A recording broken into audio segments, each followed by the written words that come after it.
Hey guys, welcome back to the channel. This is part 16 of What If Naruto was sent to the Highschool DxD universe. If you guys enjoyed this What If, and want to see part 17 of it, comment down below and let me know. Also check out previous parts of this What If. I have created a playlist for this What If, where you can find all the previous parts, the link is in the description. And also go ahead and check out other What Ifs in the channel. Before we start, please do support for more awesome content. And don't forget to subscribe and leave a like. And also check the description for the creator of this great fanfic and support them for making this fanfic. So let's start this video. Somewhere in Kuo, a tall blonde man knocked on a red wooden door of a normal two-terrace house. Receiving no reply, he tried again. I don't think they're in, John said beside Naruto holding Shimura's hand. Ticked off, he tried again, only this time he almost blew the doors off its hinges, leaving a huge dent on it. He heard someone yell incoherent profanities before it was accompanied by hurried footsteps. Before the door was swung open by a pot-bellied bespectacled man. He glared at Naruto, not recognizing the blonde, before he inspected John beside him. Recognition dawned on the man when he saw John. Why was the detective at his front door? He hoped it was a friendly visit before he saw the child between Naruto and John. He narrowed his eyes at the boy, who in return flinched under the man's glare. "Boy, you stayed out late again. Looks like I haven't educated you properly," he said, readjusting his glasses. "Who are you gentlemen?" he asked, staring at John. Naruto snorted at the bespectacled man. "I am John Hunter from Kuo Police Department. I found your son." "Stepson," he corrected. John sighed and continued, "Stepson lost and alone in the cold of the night. Why haven't you filed a report of a missing person?" "I didn't notice he was missing," was the simple reply he gave. "Why you didn't notice? Do you how long?" John stuttered, only to be cut off by the pot-bellied man. "Come in, Shimura. Looks like I will have to re-educate you on how to be a good boy again," he said. Shimura's stepfather stretched his hand out to grab Shimura, but a lightning-fast hand with a crushing grip took a hold of his wrist. "Hold on there, Four Eyes. What's the meaning of this?" He glared at Naruto. "We are not quite done here." Another pitter-patter from behind Shimura's stepfather ruins the mood, as a lavender-haired woman rushed to her husband's side. "Dear, who's?" She looked between the young adults before her eyes landed on her son. "Shimura, where have you been?" She gripped the boy's hand and he whimpered under her callous touch. "Why did it take you so long? The grocery store is just a few blocks away." Naruto, growing increasingly tired of the charade, butted in with a snort. "Long? Do you even remember what day it is?" Shimura's mom bristled, furrowing her eyebrows at Naruto. "Listen, mister," she trailed off, expecting Naruto to give her his name. "Let go of my husband and Shimura." "Hey, are you deaf, stupid, or both?" Naruto questioned. The lavender-haired woman was quite startled, and so were the men present. "Naruto-san. That's Shimura's Ka-chan." Shimura wasn't going to let Naruto insult his beloved mother like that, even though he knew she deserved it. "Do you even remember the day you saw him last?" "I saw my son yesterday night," she said as if it was the surest thing on earth. "Is she for real?" John wondered with a sweat drop. "Those who break the rules are scum, but those who abandon their comrades are worse than scum. A mother who abandons her son is worthless scum. Look here. I am not talking to you, Four Eyes." Naruto gave the man his famous cold glare. "Your son was all alone in the dark, vulnerable to all kinds of things. Did you know your son went through hell and back? Did you know your son was this close to dying? Did you know? It's been 3 days. 3 fucking days since your son has been unconscious. Did you know you have been a bad mother because you have been neglecting him? Did you know he still strives to win your heart? To see you stare at him with love and affection. Whoa, I wish I had a camera." This is the longest sentence that I have ever heard from Naruto, and what's more is that it's filled with so much emotion. John gulped. Shimura's mom was visibly shocked. The blondie wasn't pulling any punches. "What do you mean neglect?" she whispered, her pupils shrinking when she realized she had been neglecting her son all these years, and she wept. She wept because of her stupidity. She wept because of her pathetic self falling hopelessly in love with a man to a point where she forgot her own son, because that same child she neglected was by her side, wiping the tears off her face with a worried look. That shouldn't be on a child's face, and she did the only thing she could to portray her feelings. She drew him closer to her arms and engulfed him in a deep hug, crying on his tiny shoulders and berating herself. Takeshi sighed and told John his story. He was happily married to his high school sweetheart before she died 2 years later of cancer. He was broken and grief-stricken, and in his misery, he met a woman going through the same thing he was going through by his side with 2 children. Sharing the same pain, they understood and comforted each other, and before he knew it, they both fell in love. He loved the kids as if they were his own, and the kids loved him as if he was their biological father. Life was good and all before he learned they were after his money, and the love was all fake. They succeeded in duping him, and he was left all alone again, never to hear from the woman, who told him she would always be by his side and the kids. In his suffering, he met Shimaru's mom and they had a rocky start, but once again, a woman wormed her way into his heart, and this time around, she had a kid again.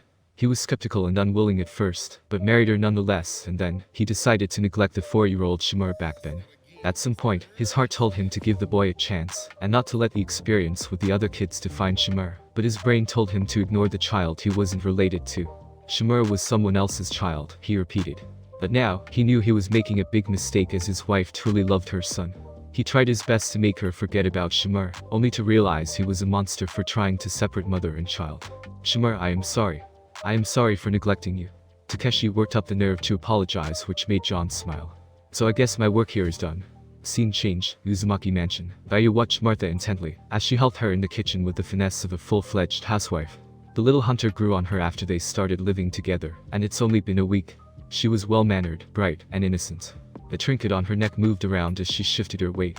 Talking about trinkets, the mother goddess remembered the conversation she had with John and Naruto on the night Naruto fought the demon, that ultimately led to the blonde agreeing, reluctantly, to letting the siblings stay in the Uzumaki mansion.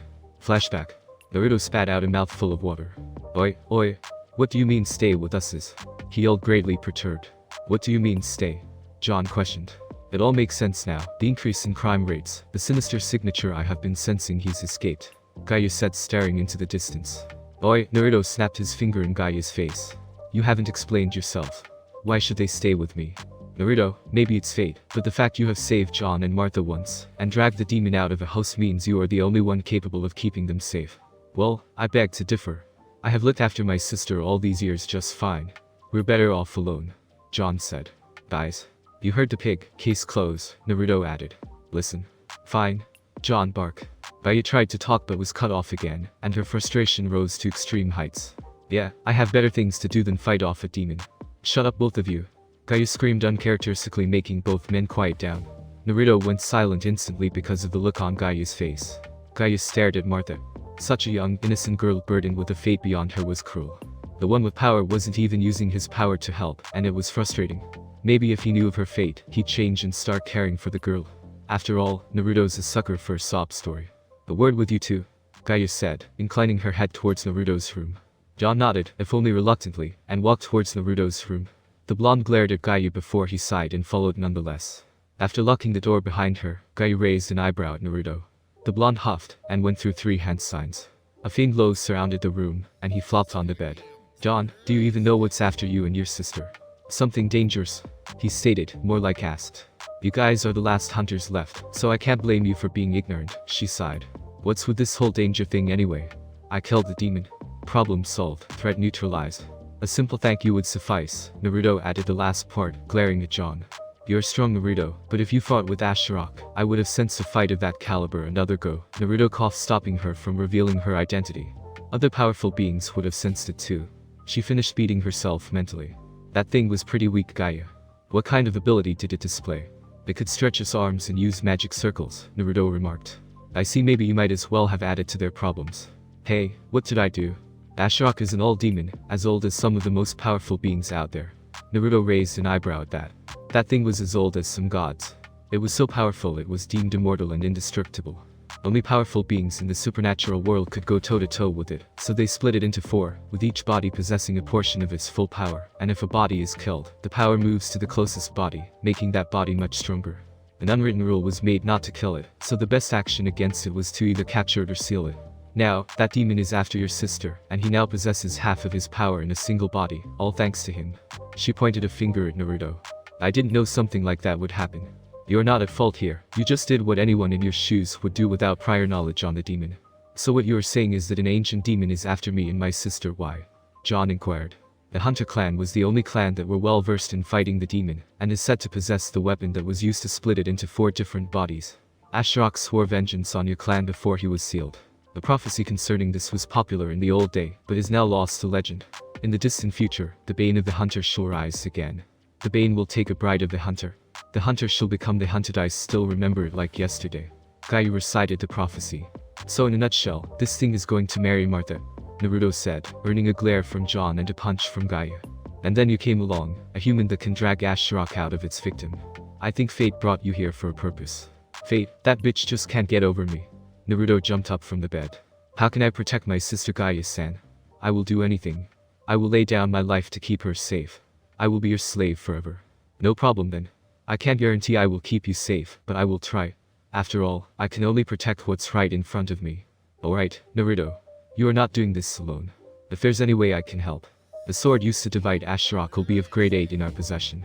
Unfortunately, I don't know where it is, but I have seen it once when I was a kid. Okay. For now, your mission is to find that sword, John. What about me? You will be our knight. A knight, I like it. John looked between Naruto and Kaguya, and couldn't help but thank them from the bottom of his heart. Thank you both. If we survive this, I will owe you a debt of a lifetime. Yeah, you do, John. Naruto. Flashback end. Kaguya-san, it's all done, Martha beamed. Oh, that was fast. It was ready minutes ago. You seemed deep in thought and I didn't want to disturb you. Kaguya chuckled before she pushed Martha down on a chair and sat on the other one across the table. She smiled at her and dug in, commenting on her cooking skills. What about them? Martha asked, pointing her chopsticks at Naruto and John who were having the battle of their life. Finally, a worthy opponent. I will not be defeated on my day off. Kaguya watched both boys push each other around, hitting their respective controllers rapidly. Both men, when serious, are a sight to behold, but when a controller is in their hands, they are back to being teenagers. Nah, I don't think food is important to them right now. Scene change. Somewhere in Europe. This is depressing.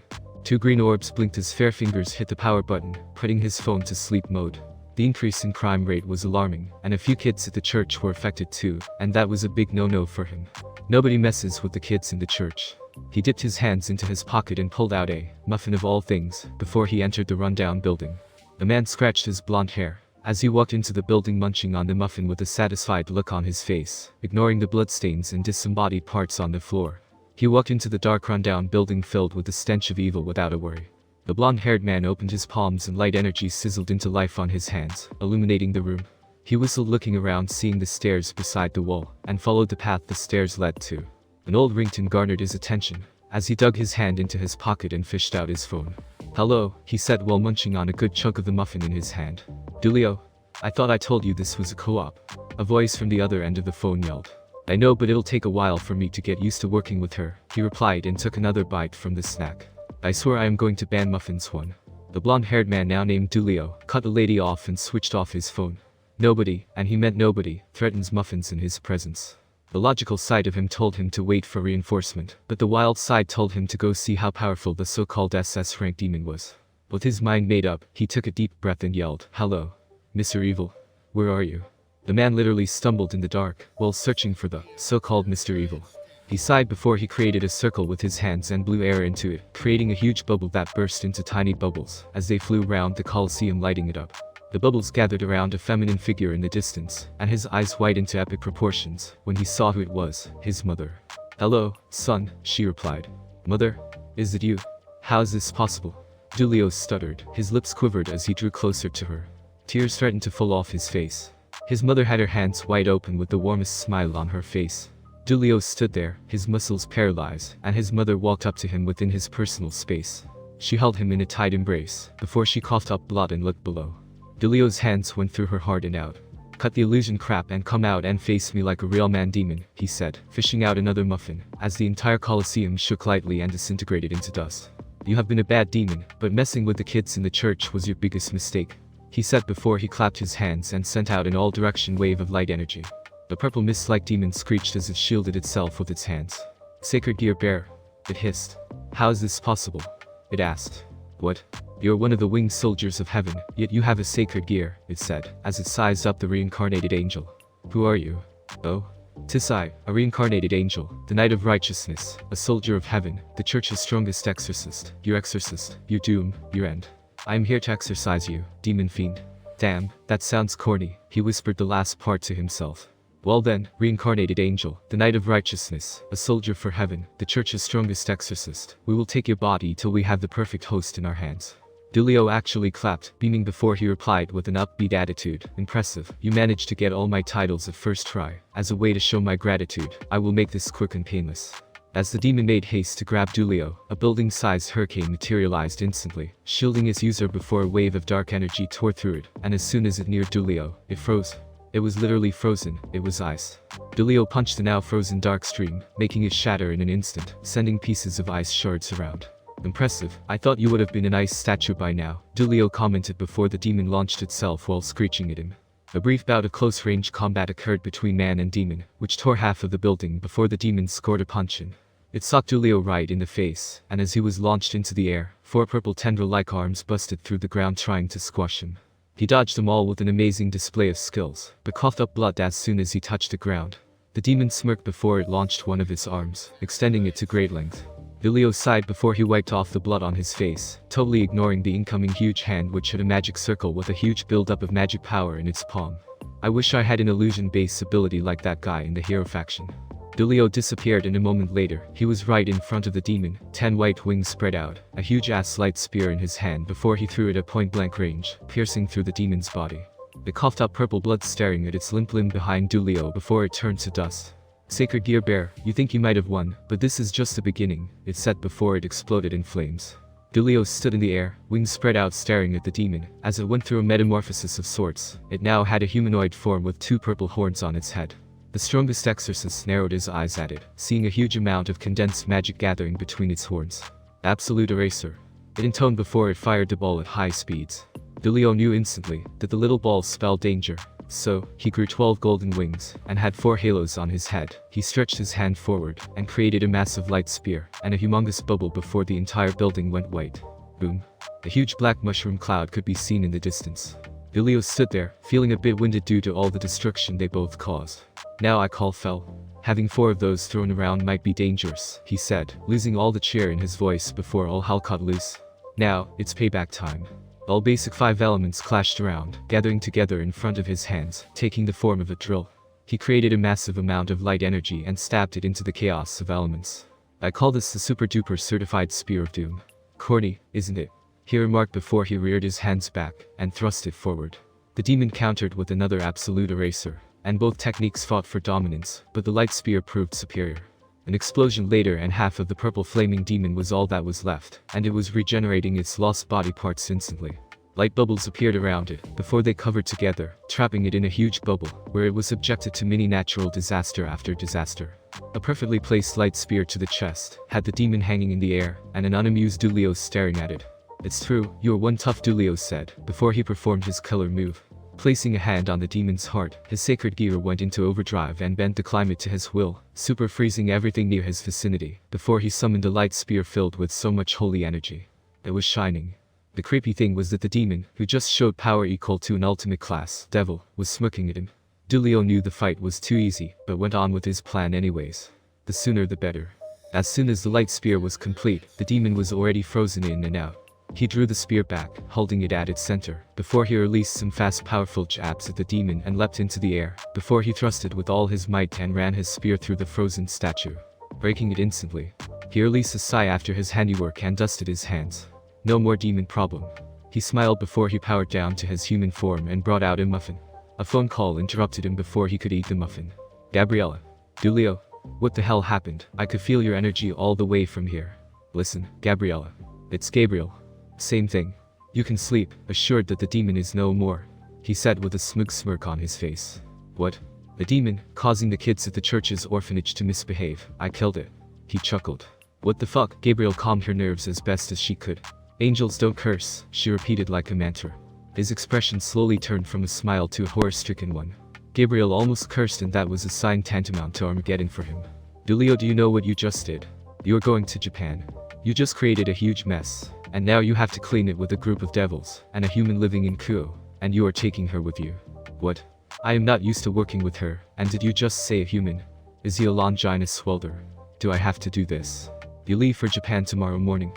You will work with Lucifer's peerage to help capture the SS rank demon, Ashrok. The same demon you just killed. Yes ma'am, he said like a defeated son. I just can't believe you sometimes. Gabriel groaned. Dulio cut the phone call. Now I have to leave my cute kids behind, he lamented before he left the area. Swish. The white-haired angel landed beside Dulio. I thought you said you were going to wait for me. She pouted and tried to punch Dulio. Saddle up, Agatha, we are going to Japan. Yes, sir. Agatha yelled before she tripped and fell. Scene change, the next day, in a coffee shop. Why am I even here in the first place? Naruto asked himself, staring at his reflection in the glass wall with narrowed eyes. Come on Naruto, don't be like this, you have to help me. He glared at John's reflection. Why should I help you? Don sighed, laying his head on the table. I will treat you to ramen. Naruto went silent before he assumed a thoughtful expression. Very tempting. Naruto was distracted when a commotion occurred in the coffee shop. A man in his late 20s was being slapped in the face repeatedly by a green-haired woman who then grabbed his shirt. The humans in the shop tried to defuse the situation, but the woman was having none of that and kept on accusing the man of sexual harassment. The police officer in John springs into action, and he makes his way through the crowd, flashing his superpower at anyone who is preventing him from making his way to the issue. He made it to the center of the commotion and separated the two before he flashed his badge at the lady. The lady was delighted to see John, and demanded the man be brought to justice. At that moment, Naruto thought it appropriate to intervene. He appeared behind the woman all of a sudden and started asking questions. So, let me get this straight. This man grabbed you inappropriately, right? I swear I didn't. Yes, you did. He's been stalking me for the entire week. That was because I wanted to ask you out. This was said in a voice below whisper, but Naruto heard anyway. Well, you are not wrong, but did he really grab your ass? Naruto asks the green-haired woman. Are you calling me a liar? Yes. Look here, tall handsome man. John, he's innocent. How did you know? John questioned before the owner of the store came in with evidence to prove the man was innocent. The security cameras showed it all. Everyone gave the green-haired woman stares, while some even moved to comfort the man, and a woman outright told him she would date him. I am out of here, John. I have to go visit the park. Naruto said and made his way out. John stared odd thinking about Naruto's special abilities. Wait up, Naruto. He yelled, chasing after the blonde. His gift would prove very useful for future investigations. Scene change. The underworld. To defeat Loki, Aden will return north to retrieve Mjolnir, but Ijuka says he can only keep Loki at bay for a day. If Loki recovers and comes back, we will have to fight him head-on. Azazel explained to Rias, Sona, and their respective peerages. Just a day, Rias exclaimed. He's a god after all, Sona said. If the Devil King class member of each side moves to fight, another war might break out. Yes, and that will trigger the beginning of the end. It's going to take some time before Aden can send Mjolnir, and the seal keeping Loki at bay would have been long broken by then. The young devils had an idea, and it was a pretty risky one. Please, let me see the Lucifer, she requested. So, you intend to slow him down? Xerxes asked his little sister. I can only send 10 people to fight Loki at one time, and even with rest, I will only be able to send one more person afterwards. It will be a difficult mission. I understand the danger. Seems like others also want to volunteer, Seraphol, who came back after she heard the news of Loki, said. Sona and her peerage, which currently consisted of one bishop and one pawn, entered the room. 2 people have already been chosen from the Angel faction and the Norse faction.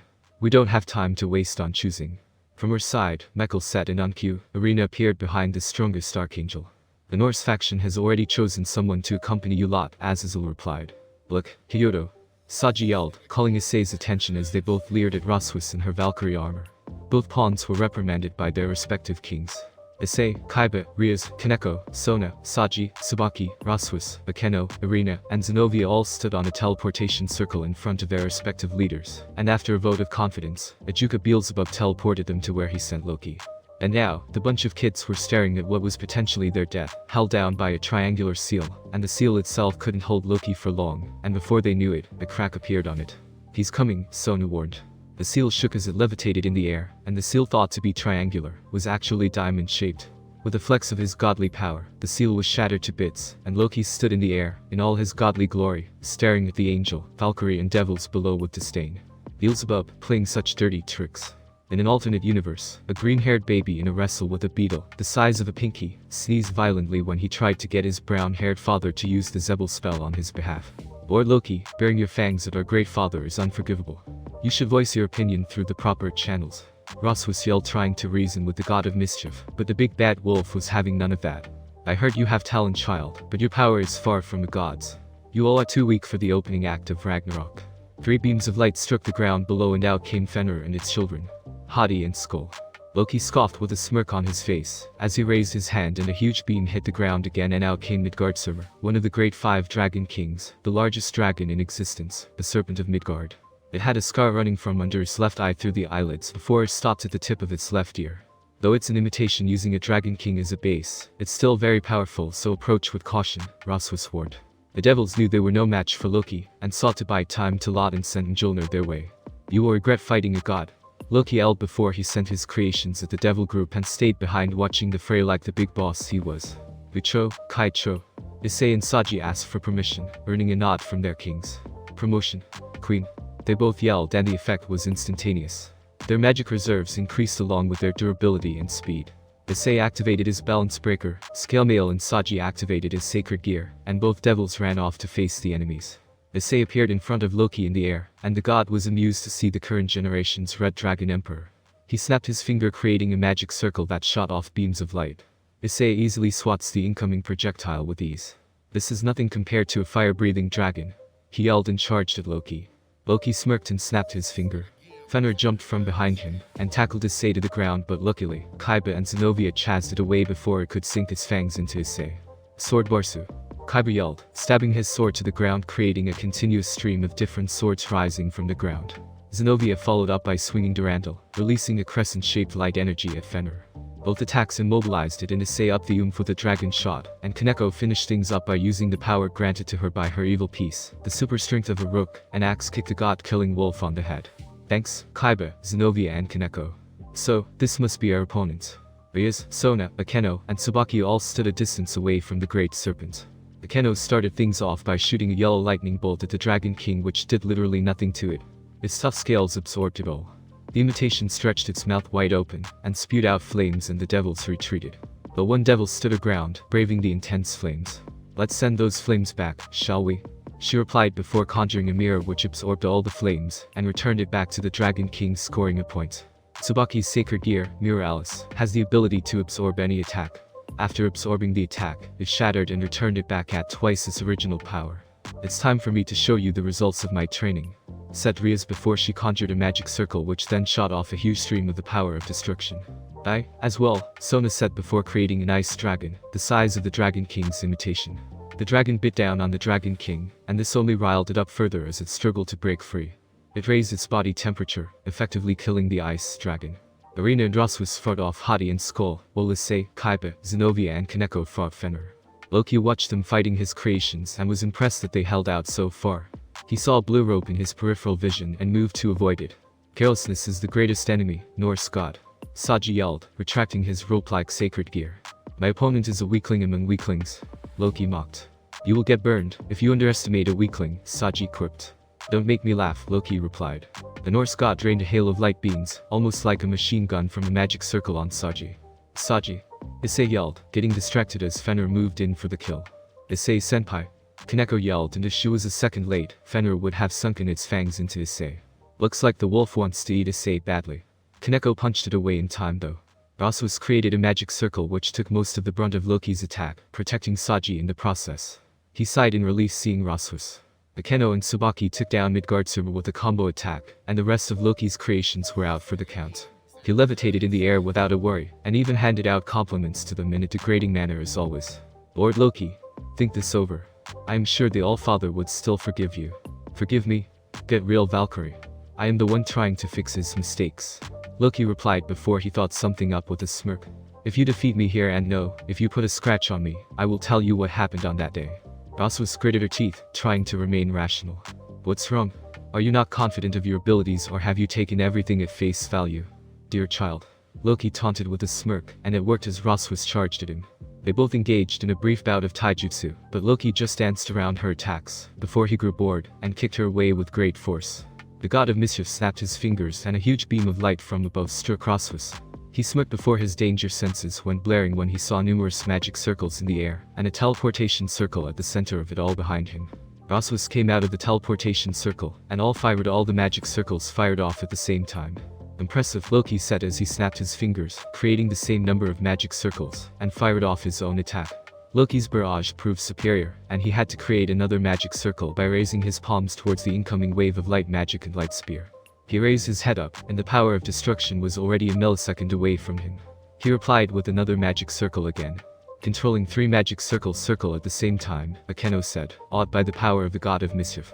Loki stood in the air with a smug smirk still present on his face, before he actually gave Rasmus his full attention, seeing a huge magic circle below the ground she stood on. That technique. Do you think you can pull it off? You will only disgrace her even further if you fail, he said staring at her.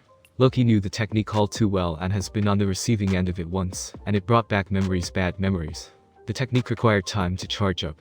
Loki braced himself when Rasmus crossed her fingers and conjured a lot of magic circles, all of which then shot beams of light and shot off white beams from it. You refuse to use your ace yet, or is it taking longer than expected? Loki replied as he cut through the light beams with his fingers.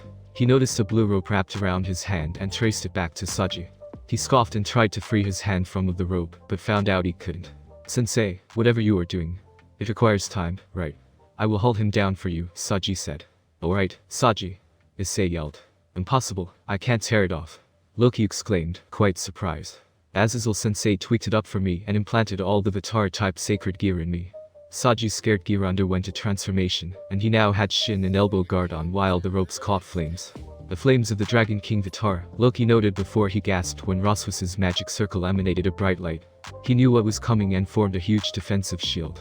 I won't let you, Issei yelled, bulldozing his way through Loki's defense with a fully powered dragon shot.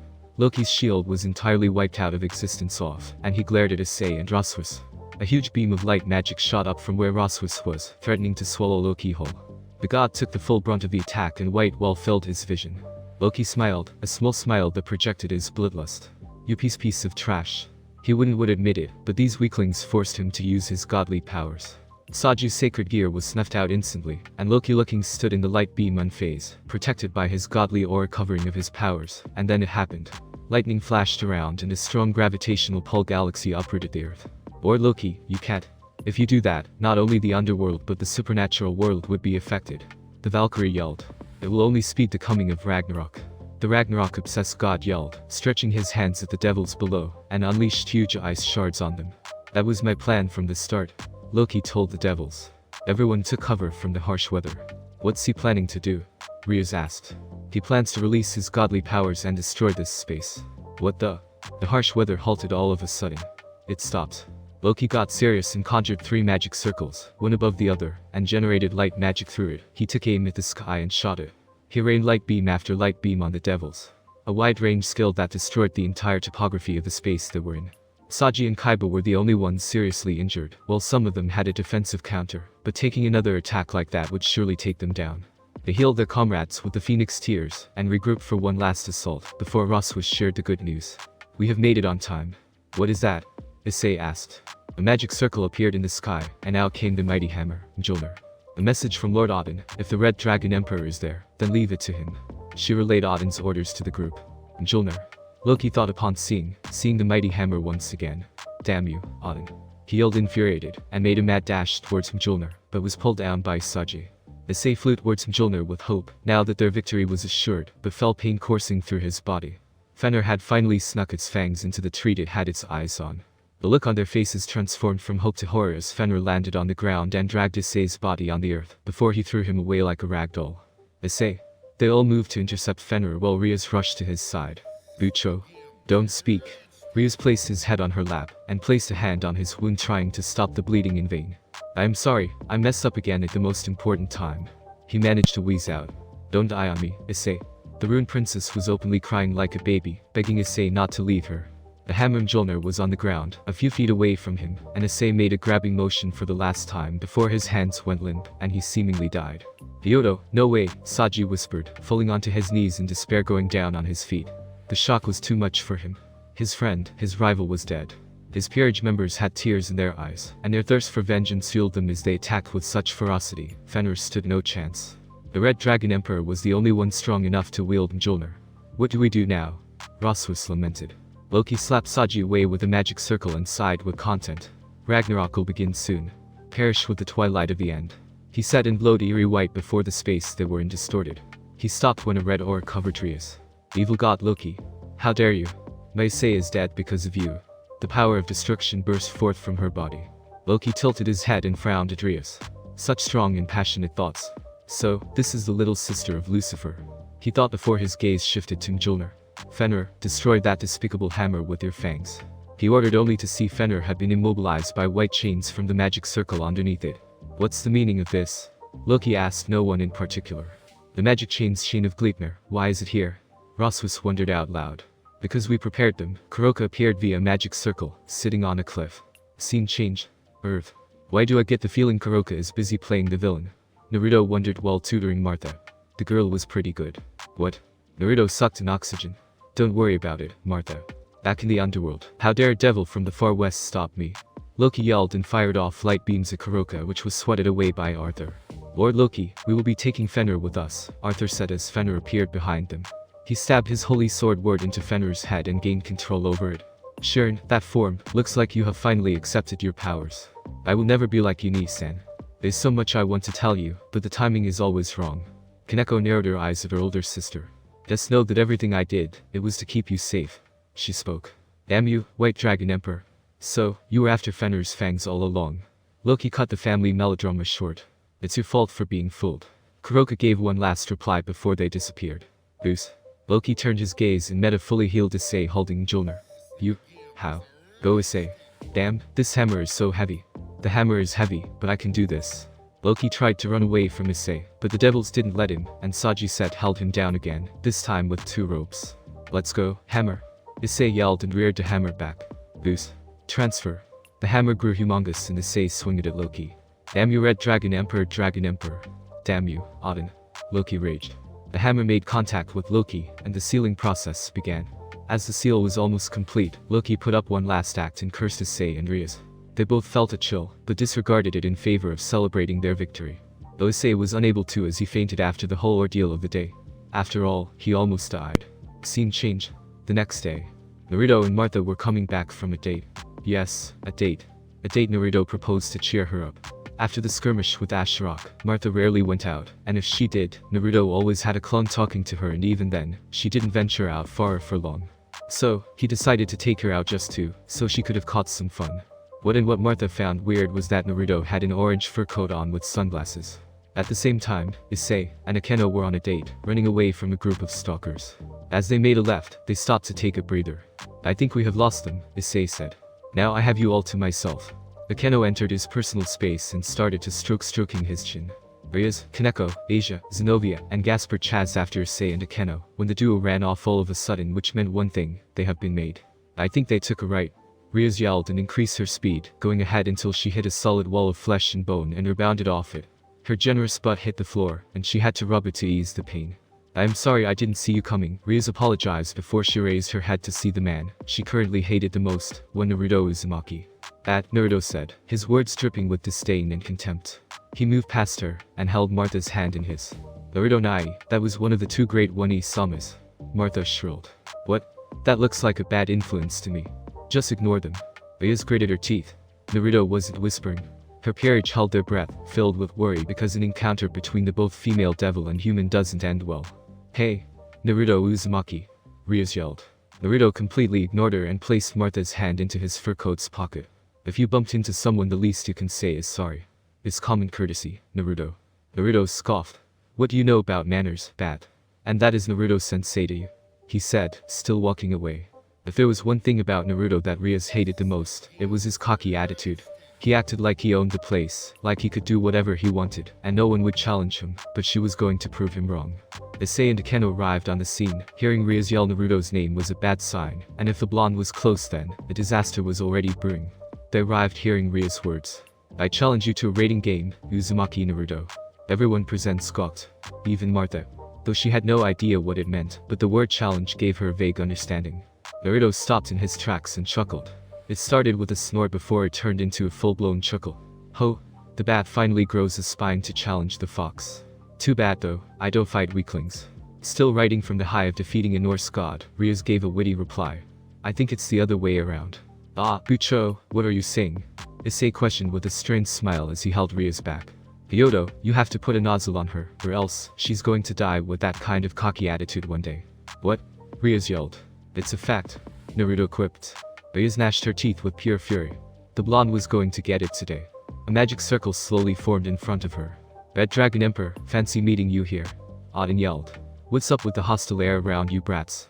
He asked, walking towards them with Barakiel in tow. He noticed a spike in Ria's magic level, and sensed a shift in the air, but ignored it, thinking it was his old age playing tricks with him. Ria shifted her gaze back to where Naruto was, only to meet thin air. Huh, I could have sworn he was here right now. Who? Never mind, Rias replied before she stomped all the way back home. The Uzumaki mansion. John jumped when Naruto and his little sister appeared in a flash. Martha stood in the living room in a trance-like state before Naruto snapped her out of it, by snapping his fingers near her fingers. Ha, what happened? Where is Rias? I wanted to say hi to Issei when everything blurred all of a sudden. Martha looked around the unfamiliar space before she recognized it was Naruto's living room. When did we get here? She asked with great confusion. You just experienced space-time jutsu, or in other words, instant teleportation. Naruto chuckled before he activated the security seals of the house. Scene change. Night, Hyoto's house. Wow, Rasuo-san, you are good. Asia complimented the Valkyrie who was teaching them how to solve their homework. The whole gang was present on the second floor, and Rias was in a corner sulking. What's wrong with Bucho? Gasper questioned Issei. She and Naruto-sensei don't exactly see eye to eye, Issei chuckled. Why? Is Naruto-sensei a bad guy? Nope, not at all. He helped us defeat Kakabeel, remember? I see. Rasuo joined in on the conversation going on between Issei and Gasper, wanting to know more about Naruto. What is he? I couldn't sense anything from him, and he's 100% human, right? What is Naruto Uzumaki? Issei stopped for a moment to ponder on how to answer the Valkyrie. Well, let's just say, he's an enigma. An enigma. He's someone with a wide range of special abilities with no sacred gear, no magic talent or whatsoever, and for some reason, we can't enter his house unless he's at home. Akeno, besides Issei, told Rasuo. The Devil Group once tried to infiltrate his house, when he wasn't in to gain information about him, but that didn't end well. The blonde's house was protected by a force field of sorts. It's like there's a barrier stopping us from entering, Rias said, gritting her teeth. Teleportation circle doesn't work, if you were wondering, she added. When they tried entering with teleportation circles, they were pushed away violently. So his house is tightly secured, Rasuo concluded. Azazel walked into the living room with a frown on his face. Why did you challenge him to a raiding game? I thought I told you, not to provocateur him in any circumstances. Azazel, this is my territory, and two dragons can't fly in the same sky. Clearly, this girl hasn't heard of Great Red in Office, or Drake and Albion, or Son Goku and Vegeta. He's not someone you can touch, stay away from him, Rias. If you have a problem with him, report it to me. Naruto was currently a posse of sorts to the devils in the mission, to bring Ashiok back to prison. This of course is with an ulterior motive, to know the blonde's abilities, and to try to extend a hand of friendship or partnership to the strange blonde. Also, the fact that he can drag Ashiok out of a human host, and kill the demon made him a key person in the capture of Ashiok. You steer clear of him. That's an order. Rias bit her lips, reluctant to follow orders, but caved in under Azazel's glare. Rias Pierge watched as Azazel stared their king down. Whoa, is he that dangerous? Gasper asked. He once beat me near death just to forcefully activate my balance breaker, Issei told them, recalling the one week training he had, and how he came close to death several times. Really? Rasuo asked, disbelief all over her face. There was one time he burst into a training ground I was in, and his presence was suffocating. It was as if death pricked my neck with its sharp claws. Kaiba described his experience with the blonde. Kaneko nodded because she was the first to experience Naruto's ki. Goosebumps appeared all over Rias, remembering the hallucination Naruto put her under. Maybe she was too rash challenging him to a raiding game. And he's quirky, but don't worry, you will get used to it, Issei said. I see all Rasuo could gather was that he was dangerous and powerful. The Uzumaki mansion. Acho. Naruto sneezed violently. Dinner's ready, Martha yelled. Naruto joined the two humans and the goddess on the table. His seat as the head of the family and second youngest was empty as always. He sat in it and grabbed a spoon. Itadakimasu. They all chorused as they dug in. They almost looked like a family that day, and Naruto was happy he decided to let the hunters stay with him. But as always, he couldn't shake off the nagging feeling that things were going to go south sooner or later, but for now, he was going to enjoy life and deal with the demon when it comes for Martha. Thanks for listening. I do hope you enjoyed. If you want a next part of this video, like, subscribe, and comment down below, and turn on that bell notification, and also check out the other videos that I have created, and enjoy. See you in the next video. Peace.